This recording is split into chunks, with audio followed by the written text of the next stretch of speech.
And welcome back to the Long Way Back podcast. I'm your host, Timmy Long, joined by today, Georgie Cooney, my co-host. Today we have two very special guests in the studio. We have Councillor Kenneth Collins and his lovely daughter, Kate.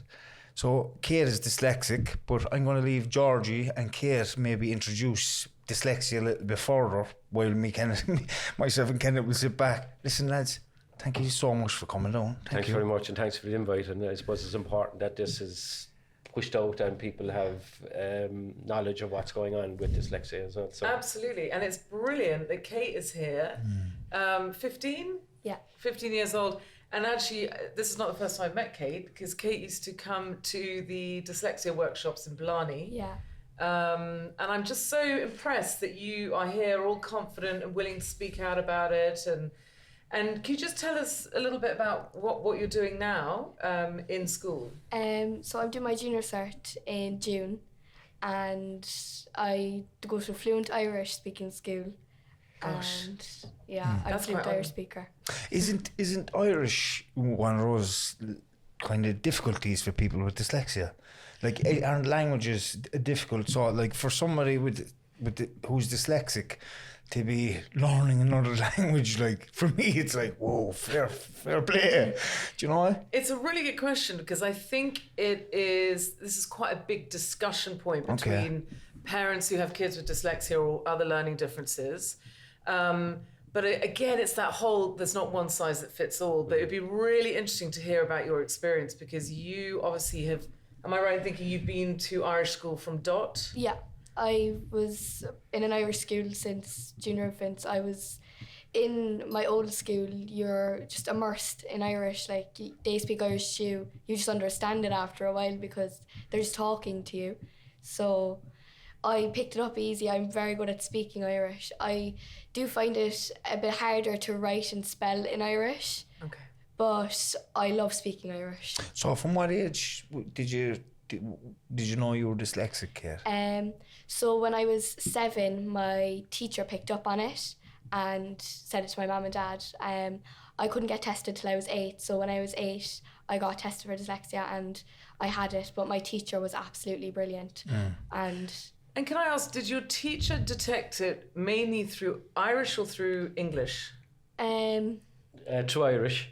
Oh, really? Okay. Yeah. And I suppose, you know, back to the start, when we had Kate back in the day, we made the decision that we wanted to get her taught through the medium of Irish, and we didn't know what was about to come down the tracks to us, you know, and it was fantastic that we put her into Gael School Peg Sayers. Fantastic school in the north side of the city. It's brilliant, it's thriving. And I have to credit Owen O'Sullivan, the Muntor that picked it up.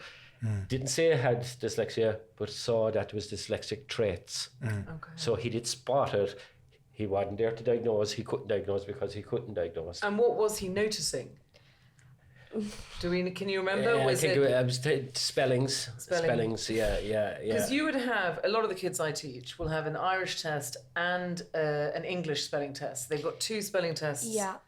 So at the start I was doing both, and I was doing well in both because my nan and my mum did sit me down and did my homework with me, and I did my spellings every day. So it was, my mum wanted me to feel like not that I was different, so she sat me down and did it, and I was getting very well in them. But in 6th class the school was trying spellings for me, so I used to do tests in different, I did resource on a Friday, so I'd be taken out on a Friday and I did my English test with a different teacher, but I did my Irish test in my class. So spelling for me is a particular spelling strategy that some schools use, and the Spell Well and Stairway to Spelling. There's all sorts of different ones, but spelling to me is quite well known, certainly in Cork. And it's quite a bespoke spelling approach, isn't it? Because it goes at your pace. Yeah. But it's through a computer. I did notice, Jay, my son, he went to Peg Sayers as well, the Irish school, and I did notice the difference in his English and his Irish. You know, he was well able for the Irish. And the English he was struggling with, and any time we ever had a parent-teacher meeting, would always come back to us that he's a great kid, everything is going well, it's just he has his little struggles around the English language, you know, And we understood then as parents that it was down to him just being in all Irish school. It wasn't something to be worried about, you know. But where my point is going here, Ken, right? Yourself and your wife, you know, when Kate found out she was dyslexic, how did you feel about that? What were your initial thoughts around it? I suppose we kind of knew. Yeah. When we look back on it, I suppose people with dyslexia have a way of coping mechanisms, and like Kate, even back to a young age, and I'll go back a small bit, she had this thing, nasal escape to her nose, so she would say her S's like.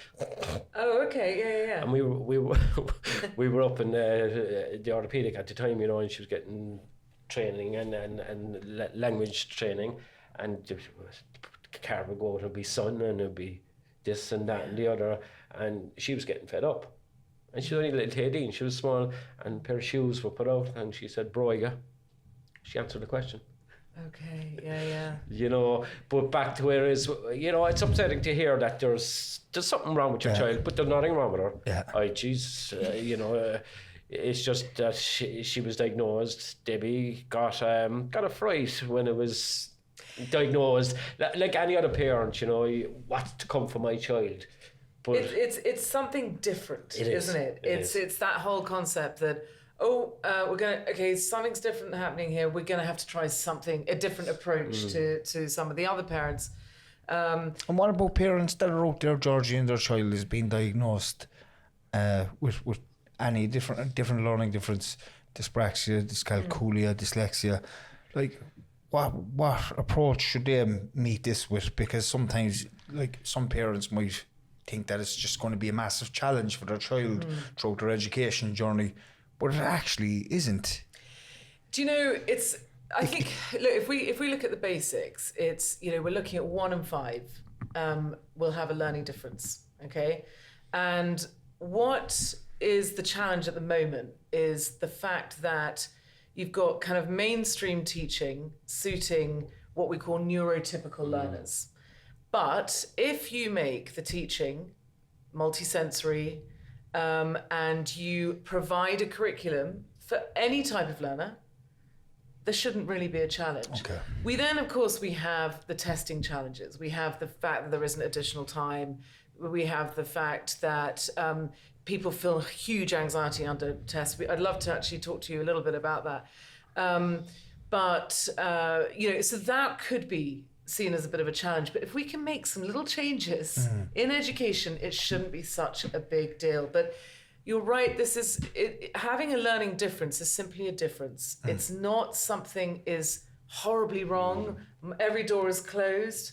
It needs to be approached in the right way not just by the school, but also the parents. Yeah. Because we spoke beforehand, Ken, in relation to this, how yourself and your wife approached it when you found out, and you said you rolled with it. You didn't look at it as in something that was going to affect her life long term. You just gave her the help that she required and the help that she needed to be able to flourish. And I suppose one of the key things here is really just telling Kate that there's nothing wrong with her. It's just you've a different way of learning, and we'll get you the help that you need, and don't be worried about it. I remember when my mum and dad sat me down and told me I was dyslexic, and obviously I didn't know what it was. I was only 8, and they explained it to me, and the only question I had was, can I still be a doctor? That was the only question I asked. What age were you? 8. 8. I was worried about how I was going to work my cranny kick on the boys or something inside. Yeah. But I suppose the education system, you know, there's assessments very poor in 2 or 3 year a school would get, and that would be loads. I think, you know, if schools were able to spotted that there was something, that there was a difference there, and they went then and made the application that funding should be available for this. We went privately because we had the means to go private. Otherwise, she would have been on a list waiting to be assessed. Yeah. And it's a really good point. It's a really, you know, I don't know like how many visits your school would have had from an education psychologist, but we know from our experience that there are very few visits. NEPS is really stretched, like in a serious position. So that's the National Educational Psychology Service. So, you know, the fact that you were able to have the assessment is a massive bonus, obviously. But I think what I'm also hearing is that you're a hard worker, and it is known that dyslexics have to work between 4 and 5 times harder than the average learner, and that's tough. And then when you're in an Irish school, then on top of that, Let's make that 10 times harder. But I suppose if you're immersed in everything, like, you know, I mean, like languages, if you're immersed in something, you will learn. And we spoke earlier about, you know, and I did say this when she was a young age, you know, her English is quite poor, but they catch up eventually. 100%. They catch up eventually, and some people are faster than others. And, you know, I mean, Kate she was discussing coming down that she has 2 Fanias. She's fluent in primary level and secondary level, like, you know, so, and she's only in 3rd year, you know. But it's really interesting because really you're saying that Irish is kind of your first language because of the way you've been. And I was talking to a boy at the weekend who's 5th year who said exactly the same thing. He finds actually Irish easier than English.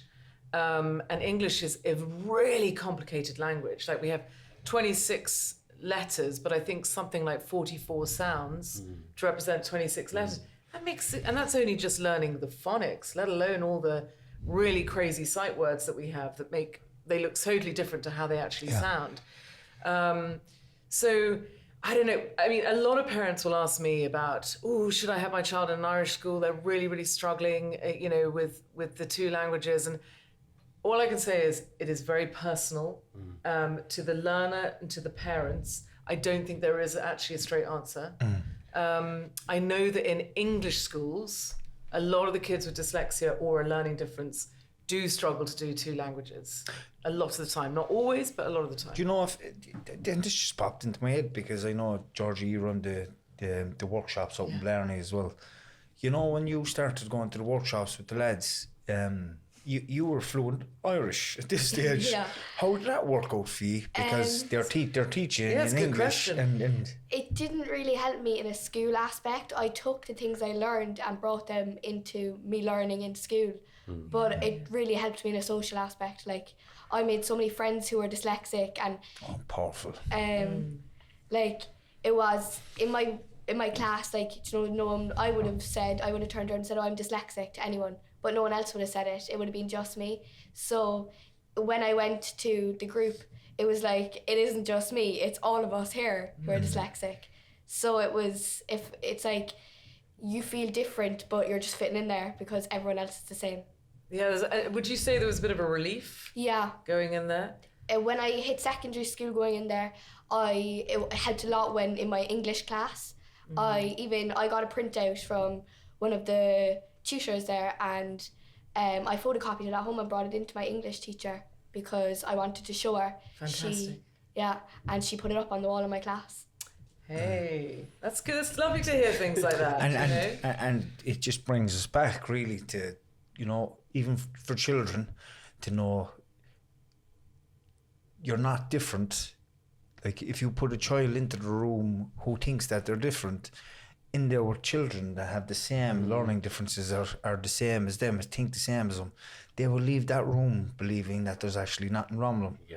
You know, and what it sounds like is that you kind of took it a step further and you actually said it out loud first in the classroom, and I think everybody else then follows on from that and says, you know what, there's actually nothing wrong with me. For me as an adult, I didn't learn until I was later on in life because unfortunately we didn't have that knowledge in the education system when I was coming through it. But no, we do have knowledge, but we do lack the amount of funding for children who can't afford it, their families can't afford it. And that's probably the biggest issue I have with the education system. And it's not with the education system in general, it's just around everything in general, where we have children whose families aren't fortunate enough, and that, like, I was able to pay for an assessment for my own kids and myself, but there are people that can't afford it, and they're the ones that my heart goes out to, because their children are just going through the education system, and it's no fault of anybody. It's no fault of the parents because they mightn't have it, and it's really sad.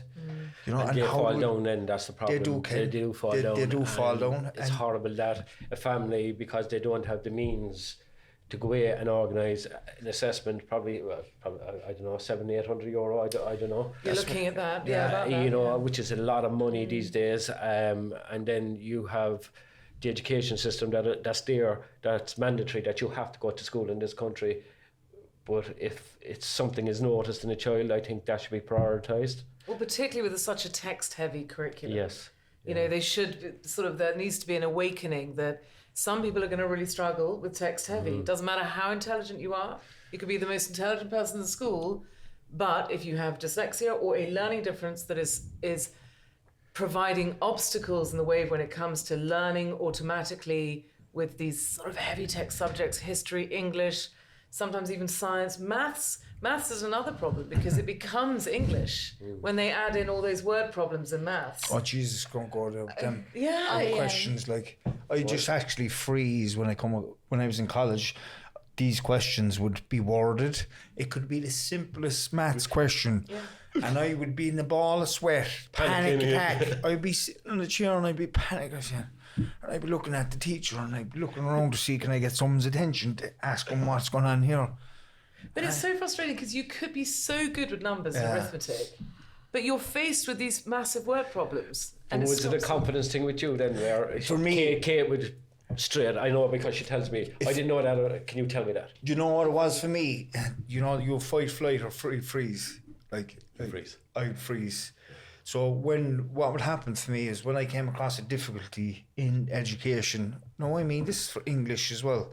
There was words that I struggled with, and it would just go blank. Yeah, the wall goes up. Completely blank. Yeah. And then the anxiety, the stress would come, and then the voice would come. You're stupid anyway. You're what do you think you're trying to do? The AGM inside your head is telling you they should have my belief systems from childhood that were developed in from years and years ago started to pop in. So who do you think you are? That happened to you recently in your prees, didn't it? Yeah, in my prees, history would be one of my favourite subjects. It's a lot of writing, but I love learning about it. I remember it because I enjoy it and I just love it. And I didn't have enough time to learn 2 piles of notes that I had, so I picked one over the other. The other thing came up on my test, and I froze, and I had to walk out and take a break because I was so shocked. I came back in and I finished the exam, and I didn't get the result I wanted, but I did get a good result. Can you explain how you felt at that moment, Kate, like for any young person, so they could relate, I was very scared. I just froze. And I tried to move on from the question, but I was blank. I couldn't answer any of the questions, even the ones I knew. That it was just, oh my God, I can't do it.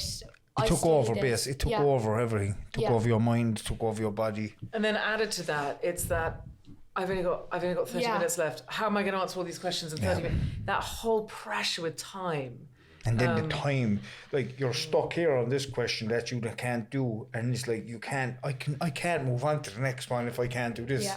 It's like I can't. It's just there's something stopping me from going on to the next one, and it's like the time then is ticking, and when the time is getting lower, the panic is starting to get worse, and then the door is starting to swing because people are starting to leave.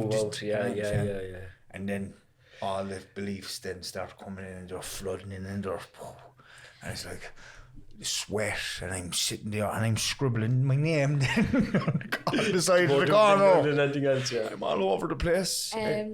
With me, it's like I try and track the time. It's hard because I'm trying to do the exam, but it would be more I'd have so much time left, and then I'd look over it and I'd realise I'd skipped a page, and then I'd go back and I'd do it. But it would be really hard for me. Like, if I was to read a question wrong in the first place, I would continue to read it wrong the entire time. If it's in my head as something, I'll read it as that, even if I read it wrong. Or if I go over my spellings, I can't see that there's anything wrong with them. If it's spelled 3 different ways on the page, it's all the same. And I got a spelling and grammar exemption recently, and I was really happy with it because I would have lost marks for the spelling. See that's interesting in the fact that so there's a lot of controversy about who gets spelling and grammar waivers, who is allowed this 10 minutes of extra time, if there's, who's allowed to be put into another room, who's allowed assistive technology. A lot of it comes down to the head teacher's decision making, because it can be written in education psychology reports. This child absolutely needs whatever it is, but if the head teacher sees, or they often give you tests, don't they? They give you tests, and they decide from their school tests whether they believe you fit the criteria. So I got one of them tests. It's a test you have to fail to pass. Kind of. Yeah, I know what you mean. Yeah. Isn't that amazing? If you fail it, you pass it, so you get an exemption. Like, you know, and then they got me to give them work from my English class, Irish class, and history class that I've written that I didn't know would be tested, you know.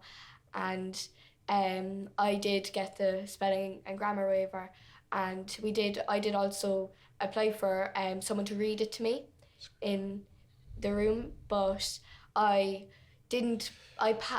passed that by 1 mark, so you're supposed to get like under 77 or something like that, and I got 81 or something.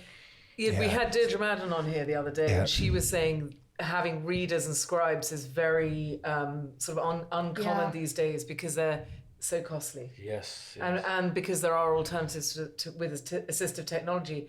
But what I'm finding with a lot of your age group is that they're not really taking to assistive technology if they're not used to it. And Deirdre was saying, because of course if no one teaches you how to use this technology, you're not going to go off and learn it. You're not going to go, and you're going to get in a panic, and you'll be like, oh no, I haven't got time to do that. I might as well just write the answers. Or so there's quite a lot of issues around that. A lot of it's time, isn't it? It is. A lot of it is like, haven't got time. Even the Norman AG, where she goes now, she's second level education now, obviously, and it's just, you know, they're a very good school. The teachers that know where she struggles really put time and effort in, and it's not recognised as a disability. No. So you don't get resource hours. So there's resource hours put aside for herself under the school's management, and it helps her a lot, doesn't it? Yeah, I get resource twice a week. Last year it was 3 times a week. They usually do it like during religion, because it's not a test subject in my school. Yeah. So I get taken out for 40 minutes twice a week, and I go over homework I don't understand, work I don't understand. I get help with studying. See, this is lovely, because you know I so many students will say to me, well, we get taken out for resource, but we're usually given a teacher who doesn't know anything about what my needs are. They just happen to be free. The teacher who's free on the timetable. Yeah. And you know, which not a particularly effective way of doing it. It doesn't always happen. Need a consistent teacher that knows the kids and that's working with them consistently to know how they work, where their strengths are, where their weaknesses are, and that's how you will develop with this person helping you. So that's like, if you have somebody coming in differently, it's like you have to explain yourself every single week, and you spend more time explaining yourself than you actually do getting work and learning about what you have to learn. So that's a massive thing as well that needs to be looked at. It is, absolutely. No, we're not here like to direct a load of blame at anybody. We're just trying to find solutions in different ways. I suppose the workshop and Blair, I mean, they were from little kids all the way up, like, you know, and I suppose Kate had an advantage. The tutors who speak Osquailga to each other, but she knew everything what was being said at the time. I know. One of them turned to me and said something, and I, sorry, what? She's like, oh yeah, you don't speak Irish, do you? But you know, because you're a fluent Irish speaker in Irish school, like, is it something that a child can get an exemption from English? Because it works both the opposite way around in the English school around the Irish, or am I just thinking completely way outside the box? It is outside the box. It's an interesting point. It's a big question to be asked. It is an interesting. I don't think anyone, because of course everyone talks about Irish exemption for English speaking schools, but not English exemption for Irish speaking schools. I have no idea how that would go down. But because like if you're learning Irish from that height the whole way up, and it's your main language, it just makes sense to me to have an exemption from. It's an interesting question to be asked, really, isn't it? It is. I was going to ask you, because you're a counsellor. Yes. Do you have many people coming to you with worries about this sort of thing, or is it more about kind of bin collection and? No, I would look, obviously housing and everything else would be the main thing, but you would get, you know, my child needs assessments, a lot of autism assessments, you know, there's a backlog in that as well, huge backlog in that, and that then is a knock-on effect on the educational system again, because, you know, having units and trying to get into a unit in school is huge. There's not enough units there. There should be a unit in every school, if not 2 or 3. I'm involved. I'm on the board of management at Wales School Peg Sears, and we have a unit now for people that have learning difficulties. Or yeah. And actually, is it autism specific or no? It's across the board. Is that in every year, or then, Ken? Is that every year from first year up to 6th year, or is it primary level? Oh, is it? Yeah. So Owen O'Sullivan, the guy that spotted Kate's traits at the time, is the teacher there, and he has supports then with 2 others inside helping him. But like it, and that just points out, if you want to put your child through Irish, there's nothing will hold you back. If you have autism, that's okay. We have a union. The children will be taught in a way that they know how to be taught. I just think, you know, funding is key. And as you said earlier, like, there's no pointing fingers here. Like, I'm on the board of management of the school. I do say, and you know, there should be no board of management go for a meal, because that €800 that would be spent on the board could pay for an assessment for a child. Yeah. And it's all about assessing children here. And that one night of food, right, in respect to how that assessment could change one child's whole pathway. It could keep them in school. That report could get them the help they require from the school, which would mean the child might enjoy going to school instead of hate going to school, and that's the difference. And that's an education psychology report. That's an assessment, whereas an autism assessment is a multidisciplinary, and they cost what, 2,000. I mean, I'm plucking a figure out the sky, but it is definitely it's and around that. How many people are involved in that general assessment? Well, if they're doing their job properly, I would imagine you need to have a representative from OT, speech and language therapy, education psychology, and health. So you have 3 or 4 different professionals at least. Yeah, without a doubt. Yeah. And how long does that take? Could it take I mean, I don't actually have an answer for that. I just know that if you are looking, you know, when you're assessing a child, you don't just ask the parents, you ask the parents and the school. This is like for a simple education psychology assessment, they have to do the background check on both sides, okay? Because what could be going on at home might be entirely different to what's going on at school. So the 2 things need to tie. They need to marry together and work together in tandem. They have to. Otherwise, they're like, well, we need to change something in school, or we need to change something at home. But when an assessment of autism, there are multiple things going on, because we might have speech and language development difficulties, occupational therapy. Nutrition's a huge thing when it comes to autism as well. So some kind of nutritionist might be involved. Obviously psychology, psychiatry. I mean, there's a lot of different opinions. Huge amount of work to be put in just to get that diagnosis. But the relief on the family side when the family gets the diagnosis to say, we have a diagnosis and the child is. And the recommendations. This is what you can do going forward. This is what so many parents are looking for. Okay, this is my situation. How do I go forward? How does my child go forward? How do we make everything a little bit better and a little bit easier? I had a person on to me recently, and they said they went to a school in our area. The child, 2nd level, picked school because of the name of the school, and child's falling through the cracks. The mother said if she put her child through a DESH school in her area, she would have been spotted. The child would have been spotted with whatever's going on, because the school in question that the child goes to is in high level sport, drama, this, that. The child is falling through the cracks, and nobody said nothing. Only the parent went out and said it to the school, like, why didn't you contact me because you got 12 in her Christmas exam? Yeah. You know, so she's and she believes. And is that a girl? Yep. And it's actually more difficult for girls to stand up and say there's something wrong than boys. Yeah. You know, because you can notice it 100 miles away from a boy because he's going to be disruptive. But girls, they won't be. Well, I agree with that. And also, if it just in some diagnosis, for example, you know, high functioning autism in girls can often go one way or another. So you might be the one who is constantly shouting out in the classroom, or might be a little bit destructive, or trying to. There's always an argument, or And here's the question. Or you go into yourself. Like the question for that, Georgie, what you're describing there, right? You have a child that's being disruptive. School is very difficult from. What do we do?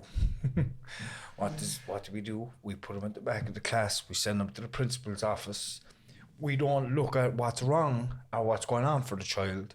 We just pick the child and we take them out of this circle that they're in and move them into an isolated place where they're just questioning themselves again. Wrong move. It's the completely wrong move. Because there's a reason for that disruptiveness. There's a reason for that complete. There's always a reason. Yeah. There has to be, because it was like that for me. Your peers then are saying, "Sure, look at him down the back. He's thick, or she's thick, or she's, you know," and a complex comes upon them, like, you know, and you're saying, "Oh, you know." But how do we deal? How do we deal with that? Like, how do we deal with it? Do you know, like, if there's someone who is being disruptive or being aggressive and their behaviour is unacceptable or inappropriate, as you've said, there's a reason for it. And if we can, have a system where things are, when the child enters the school setting, you're going to see the kids who are slightly dysregulated and the kids who are anxious. We deal with it straight away. Find out what's going on. Is it that something's going on at home? Is it that you're fear of school? Is it that you're dysregulated for? It could be anything. Yeah. It could be someone said something. It could be that you've got fear of classroom seats. I mean, but let's find out what it is. Let's get in there as early as possible. And what we want to do is reduce anxiety, reduce dysregulation, rather than letting it go. Getting, as we said, this old-fashioned being taken out, or it is challenging for teachers as well. Like, how do I teach a class of 30 kids when I've got someone 100% shouting out, being challenging? Yeah. I mean, when I was training, we were taught to actually remove all the other children from the classroom and leave the one who was being disruptive in the classroom, rather than the other way around. Yeah. Amazing, for their own safety. And we have an expert here tonight. We do. We have an expert here. So, Kate, for example, what we were just talking about there around being disruptive, and that was me, right? And I know there's countless other children who are in school today, but they're not able to cope within the classroom, what's on the board and everything that's going on around them. And their reaction to that is they just have to move, have to be disruptive, have to be told to get out of there, because that's a safe place for them, not to be in the classroom.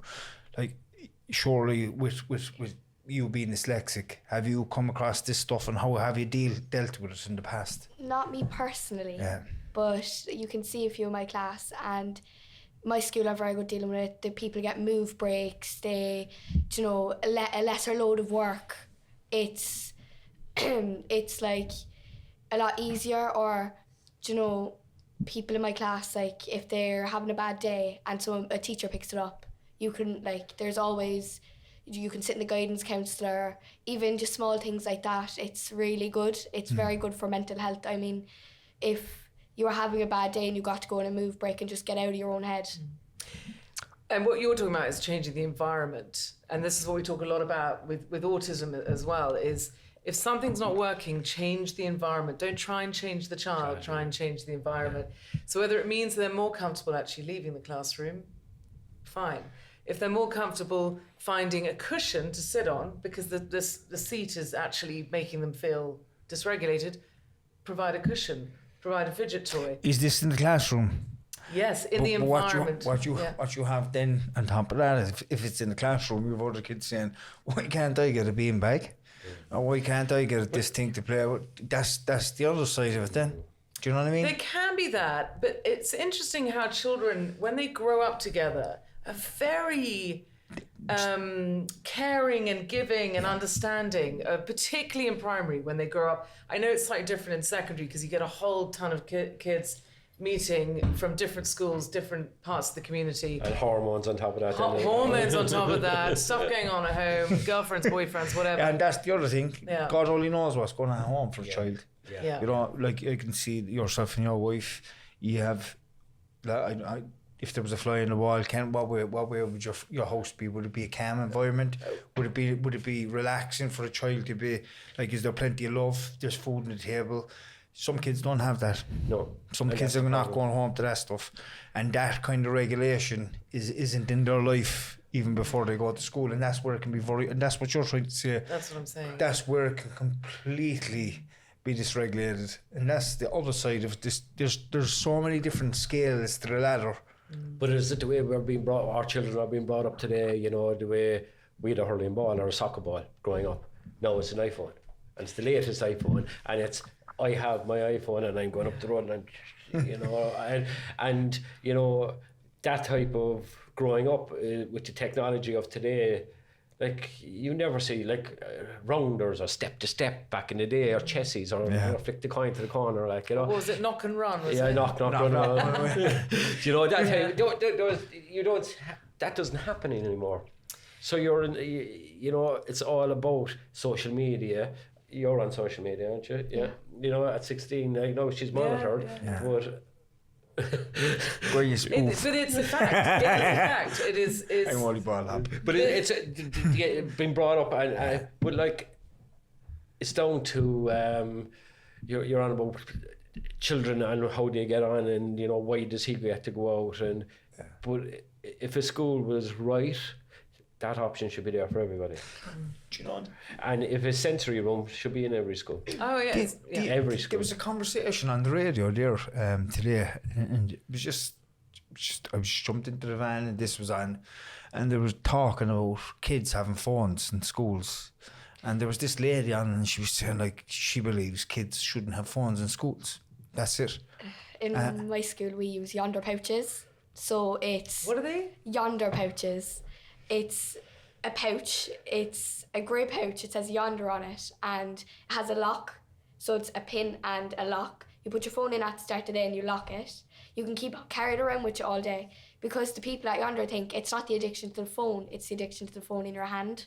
Yes, yeah. Well, that's what we were talking to a psychotherapist a few sessions ago, and he was saying the same thing, that it's this idea that it's like sweeties, like treasure, like bright lights and colours, and they have such a I mean, like, I have a fella at home, and God knows I love the child to death, but he spends most of his life on the phone, and I'd be trying to talk him through it and try to explain it to him. I know he's brought up in a different generation to me, and I have to understand where he is, because the phone is very social. It's a big thing.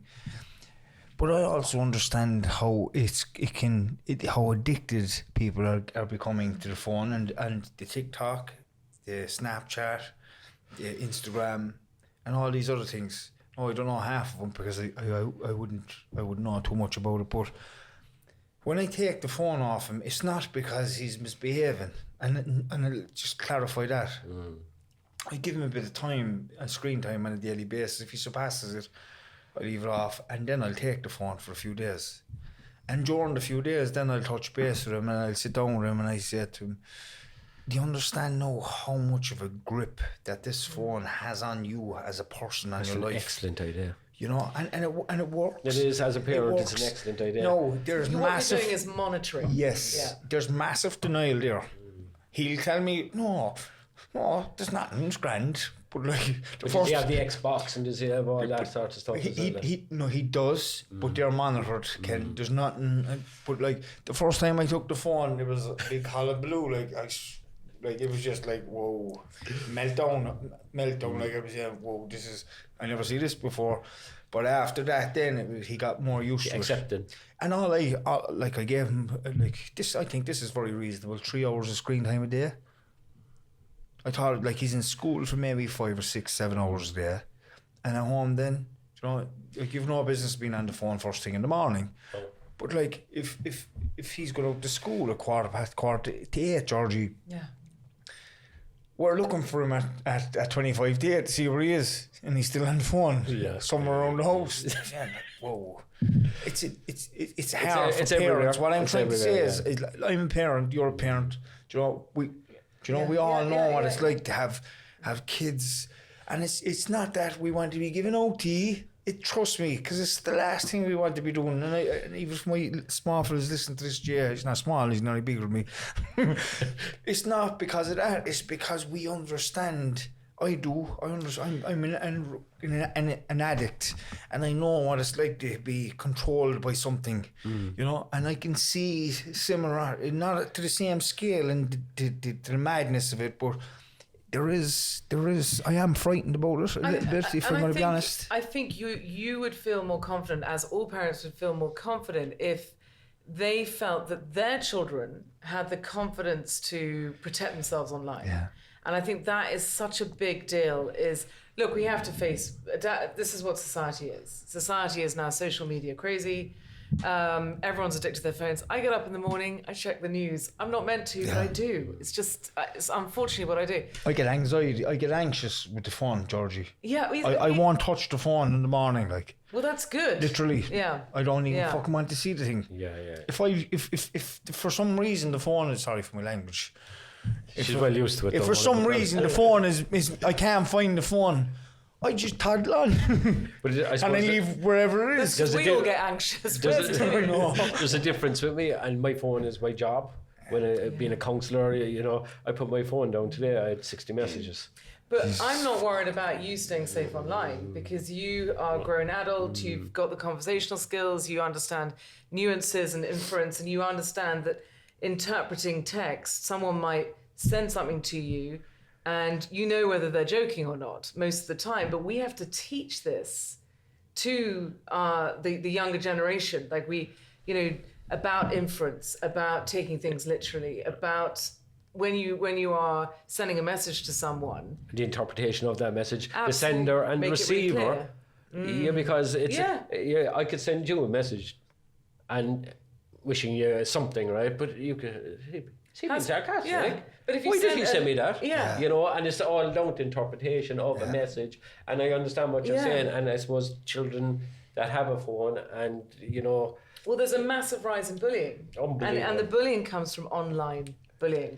Do you know, doesn't it come up in all our conversations? Everything. It's a big deal this at the moment. whole thing, and you know, CyberSafe Kids, they're doing their very best to, what they're trying to do is equip young people with the skills to protect themselves. Yeah. Like, do you feel safe online? I do, because my mum and dad have, I have a time lock on my phone, so at a certain time my phone locks and I don't have the password to get into it. There's 3 apps that are open, my messages, so like people, I have only messages that I have people's numbers of, which I wouldn't because I use Snapchat, my alarm and my Spotify, because I use sleep and meditation at night to help me to sleep. So do I. Yeah. Very good. Yeah. If anyone could see the smile and Councillor Kenneth Collins' face, you're like, he's so proud. That's what I mean. Like, that's why you had to see it. That's unreal. It's fantastic that a young Christ, girl, 15 years of age, you know, feels safe. She was born £2.12. You know, she was tiny born. 6 months later, she got meningitis. Anything that's thrown at her, she just catches it and she throws it away. Yeah, and I'm so very proud of her. You should be. As a father. You actually should be. What a guess. And every parent. 2 guesses. every parent, like. As you are, every parent is proud of their child, like, and that's what we're saying. It's just to have your own child here and have a conversation with adults and for it to hold their own is powerful, like. And Kate, you know, you were talking earlier about everyone has this, what do you call it, yoga? Yonder. I can't remember. And they lock it away. Do they miss their phone during the school day? Does anyone go, I wish I had my phone, or it's so annoying we don't have my phone? So there's an unlocker that there's 4 or 5 in the office that the teachers can go up and get. And then they're all around the outside of the school that gets unlocked when at the end of the day, so you can unlock your phone when you're leaving. So some teachers do some lessons with your phone. So in history, we're revising notes and we get our notes printed. But there's fresher notes that not everyone has because they've been lost. We are allowed to take out our phones, put them flat on the table and look at notes and answer questions. And we do that in at least one class a day. So it's like appropriate use. Yeah. Appropriate use of a device. It's amazing that you're allowed to use that. And I suppose it's good as well that, you know, if you were caught up in something that your phone is there. You know, this device that they have, it's magnetized. Yeah. So you have to unlock it through the magnet system. Like, you know, I suppose, look, people were bringing phones in, and, you know, we spoke about you know, what was being done in toilets and stuff like that. You wouldn't know what was happening, and probably stopped all that. We don't know what that was about. And listen, at the end of the day, Ken, all we want is kids to be safe. Yeah. Kids just to be safe on their phones and so they're not getting caught up in the things. So, and it's not something that's taking them away from the real value of one-to-one communication instead of constantly on the social media, because at the end of the day, it is interpersonal communication with people in groups and sitting around. There's no better conversation. It's better than anything that I've never played a game in my life, an Xbox or a play. I don't even know how to turn them on. I don't. And like we got by. We got by, and I think it's just important that the kids, like, what were we doing growing up? We're climbing trees, going up Billy Valley, all that kind of carry on. To a certain age, and then we talked about chasing women. It doesn't happen anymore. No, I don't. The nature thing doesn't happen anymore for kids. She's just unbelievable, and I'm saying biased here, but like, you know, I don't know if she wants to speak a few words in Irish. You know, I mean, of course. If you wanted, if there was a poem or something. Well, and also, I think it'd be lovely to hear if Kate had a message for other kids who have dyslexia. Yeah. And sorry to refer to you as a kid, other young adults and kids and adults actually. we're still kids. Have you got any advice, Timmy? Still a big... for getting on in life with dyslexia, with a learning difference, what tips would you give? What advice? Be confident about it. It doesn't hold you back if you're confident about it. It's more like something that helps you. I work harder than other people. That just shows that I work hard. I would find written tests harder, but I'm very good at speaking. I'd speak in front of a crowd. It's if you're confident about it, there's nothing that can hold you back. That's absolutely, and you know, I think having confidence is belief you can do it, which is sometimes very hard. You've talked about this in sometimes, you know, if people aren't telling us to believe in ourselves, if we haven't got great role models, and you're obviously very lucky you've got mum and dad on your side and saying believe in yourself, have that confidence, and it just grows and grows and grows. And you know, I was lucky enough to have that too. Yeah, it's also very important as well to educate yourself around whatever's going on for you. Maybe if you're dyslexic, learn about dyslexia, and when you learn about it, you can understand it. And when you understand it, you can look at how it affects you and say, do you know what? I wasn't stupid all the time. I'm just dyslexic, or I've dyspraxia, or dyscalculia, or dysgraphia. And you can look at it as like, it's nothing wrong with me or wrong with my head. It's just I have a different way of learning. And that helps massively as well. Helped me hugely as well when I found out that I was dyslexic. And that was as an adult, as an adult, yeah. But I had this belief through the all through my education journey from 32 up to 40. I had the belief until I got the assessment done, and I was told that I had dyslexia. I was dyslexic, and I had this belief that there was something wrong with me. I was stupid, that I damaged my brain, but over all the drinking drugs that I'd used down through the years.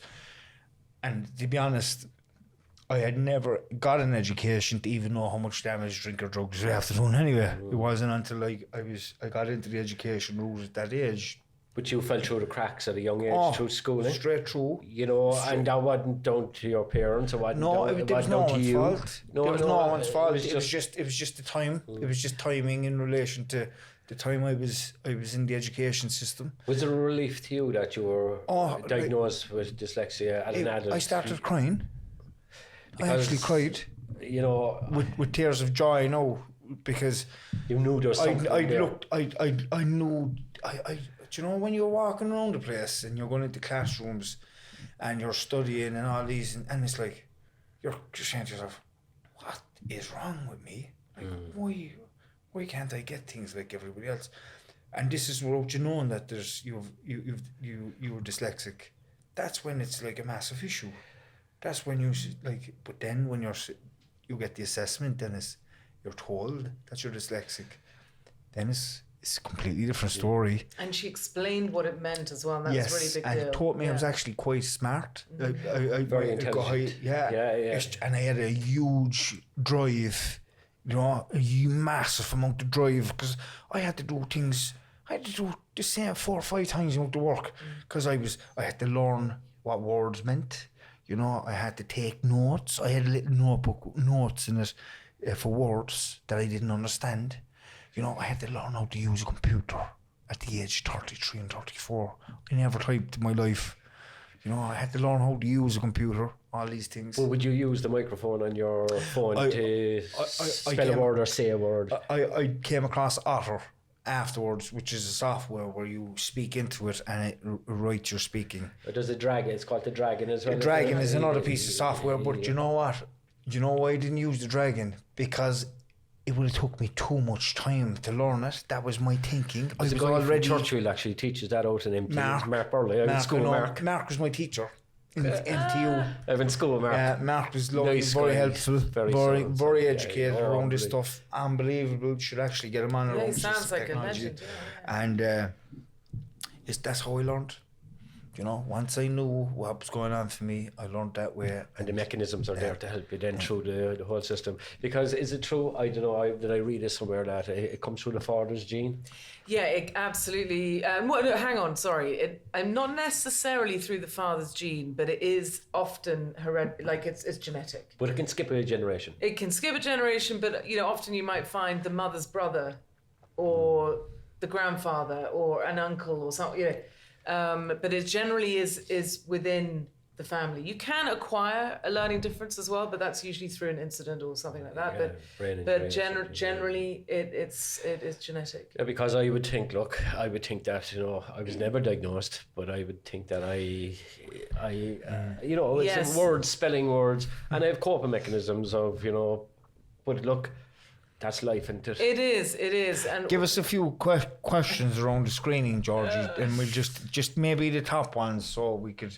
Well, there's screening and there's diagnosing. So just to for anyone who's listening, the difference is the screening will look at a very basic overview.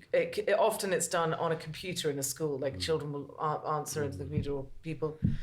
And a diagnostic assessment is where they really dig deep and they look at cognitive skills, cognitive ability, so kind of how you use your intelligence and versus how you are doing on paper. That's an educational psychologist then. Generally, and then they'll sort of look at the abilities that you've learnt as well, or you've acquired.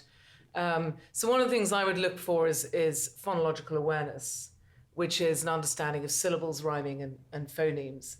And often you can ask an adult, and they never learnt about syllables in school. Yeah. Which is why they might be struggling with spelling or. So I could say to you, for example, I'll give you a sort of what I would consider to be a kind of a starter one. So, if I had pin, thin, cat, and sin, which one is the odd one out? Cat. Okay, so what I would decide. I actually forgot the words after she said them. So there you go. That's also working memory. Well, I had looking at working memory there. I had to go over it. You have to think about that one, yeah. So there's a little one for rhyming. Syllables. If so, sort of, you'd start with getting them to blend syllables. So if I said Radiator. What word am I saying? Radiator. Radiator. How many syllables can you hear in crocodile? 4. So you'd have to be taught what syllables are. I don't even know what syllables are. So syllable, there you go, exactly. So syllables are beats. I definitely have to put my hand up for that one. But this is the thing. This is exactly right. So going back to crocodile, so a syllable is a beat, but it's also a vowel sound. So every syllable has a vowel sound. So you got croc, dial. So there are Crocodile. 3. So Croc. When you break it down, it's like the fire engine. Yeah. Like fire engine. and yeah. But I suppose, look, again, I was never diagnosed. It'd be interesting. Maybe I come back and Definitely. Absolutely. We might do a full screen live, and maybe people could maybe relate to it, and look, they could go on again, their own I'm journey. so proud of Kate. I'm for what she is, for where she is today. She's getting fantastic results, except for maths in her junior cert.